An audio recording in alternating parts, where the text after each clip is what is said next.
It's a new day in America, folks, where you have someone like Joy-Ann Reid on MSNBC criticizing the Democratic Party. Hear, hear. Now, of course, this has to do with the Democratic leadership, in this case in the House, refusing to kind of step aside and allow for younger members of Congress to take the reins, to serve in leadership roles. And to be more specific, Ana Kasparian OBLITERATES MSNBC Host in a fiery showdown that leaves viewers stunned. This explosive confrontation showcases Ana Kasparian going head-to-head with the MSNBC host, relentlessly demanding accountability and exposing the truth. The tension is palpable as Kasparian forces the host to confront their role in what she calls ruining the country. Viewers are captivated as the intensity of the exchange builds, with Ana delivering sharp, unyielding critiques that leave the MSNBC host visibly cornered. Her precision and determination dismantle every weak argument, leaving no escape for the host.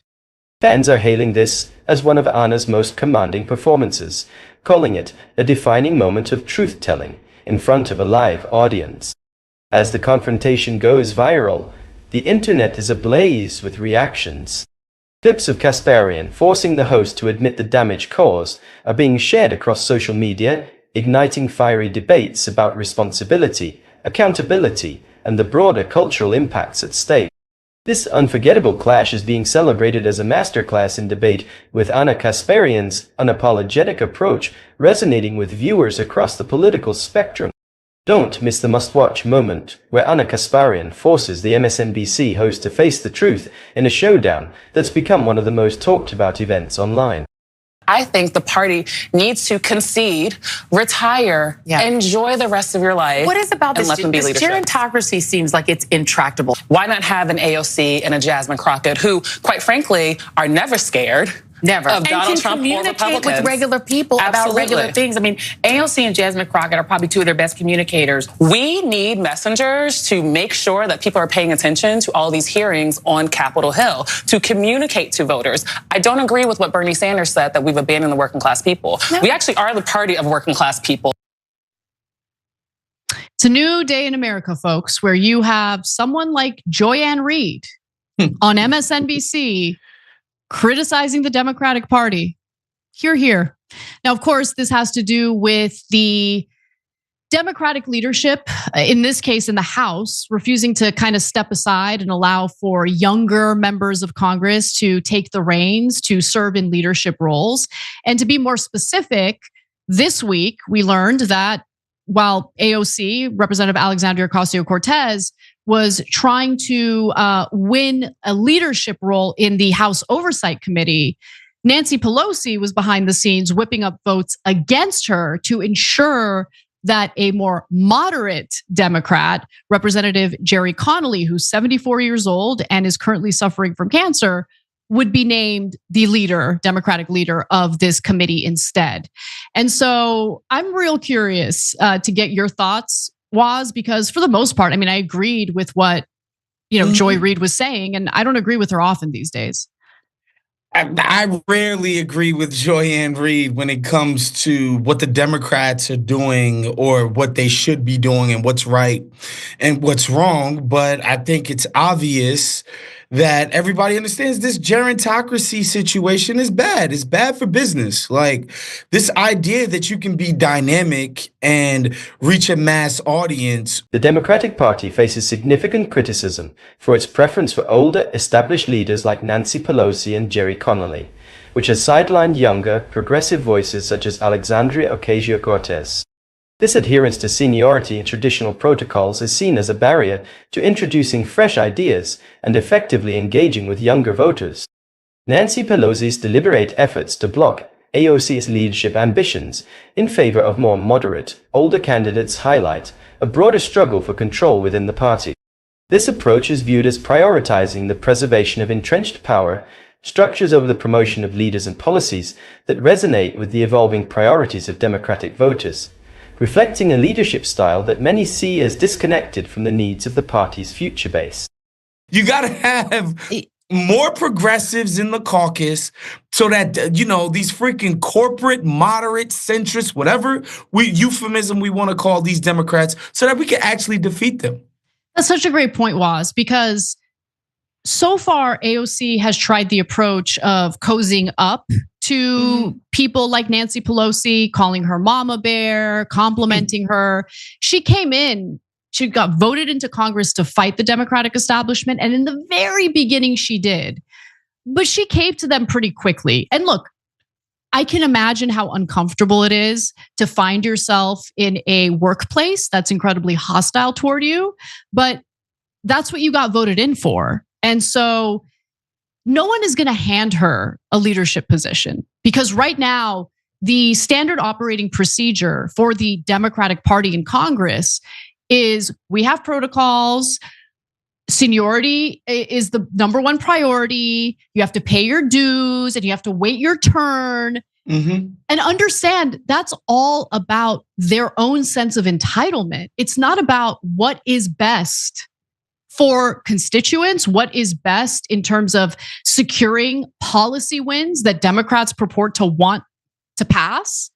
It's all about this person's waited their turn. It reminds me of what happened with Hillary Clinton in the 2016 election. Yeah. Right? All of the games that were being played during that Democratic primary, not to ensure that the best possible candidate was going to run against Donald Trump, but to ensure that someone who was really rising, skyrocketing in popularity at the time, of course, Senator Bernie Sanders, wouldn't have a chance, right? I remember all the little games that they played. It's just incredible because, of course, there were a lot of denials about those strategies to essentially prevent Sanders from winning the primary.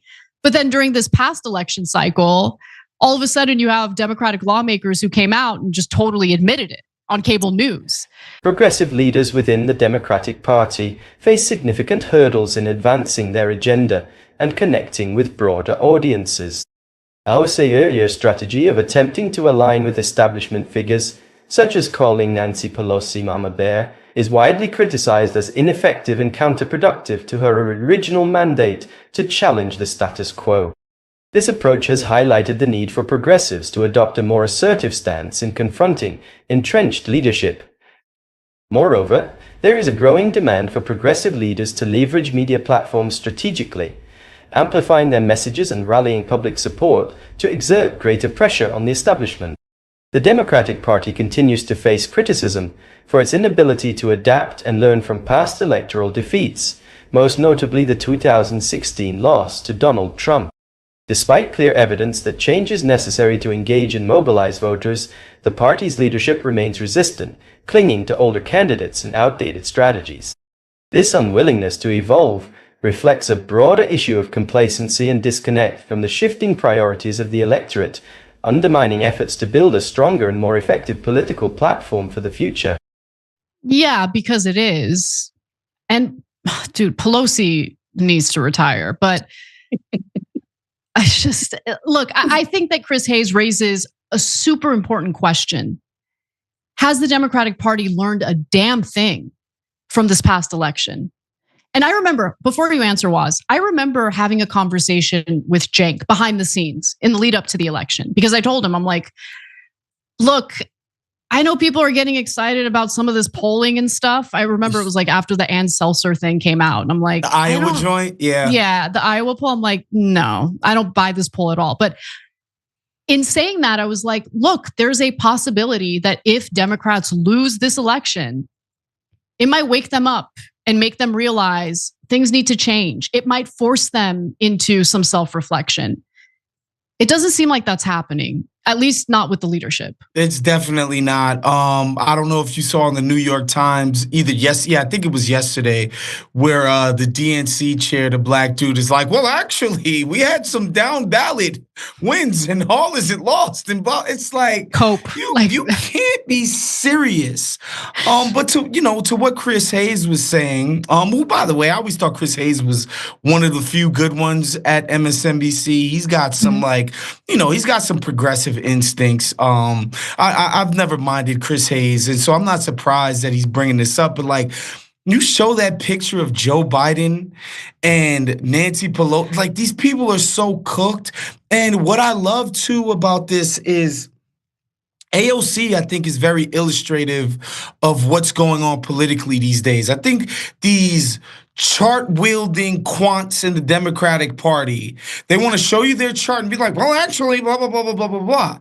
And when AOC held the Q&A, when she was like, hey, why did you guys vote for me and Donald Trump? Basically, what she got back is like, we believe you guys believe what you're saying. We think you're a genuine person. We may not agree with you on every single subject that you're passionate about, but we really believe these are things that you hold true and dear. And you're not some corporate shill, and we love you for that. Progressive leaders are urged to harness media platforms more effectively to challenge establishment narratives and build stronger connections with voters. By amplifying their messages through targeted media strategies, they can counter the influence of entrenched power structures within the Democratic Party. The success of Republicans in leveraging conservative media as a megaphone for their messaging serves as a compelling model for progressives to emulate. Adopting similar tactics could enable them to reach wider audiences, energize their base, and create the momentum needed to drive meaningful political change. Democratic Party at a crossroads, struggling with internal conflicts, outdated practices, and a failure to connect with voters authentically, while progressives like AOC adopt more assertive strategies. What are your thoughts on this debate? Share your perspective in the comments below. Don't forget to hit subscribe so you never miss our latest videos. Thank you for watching and supporting our channel.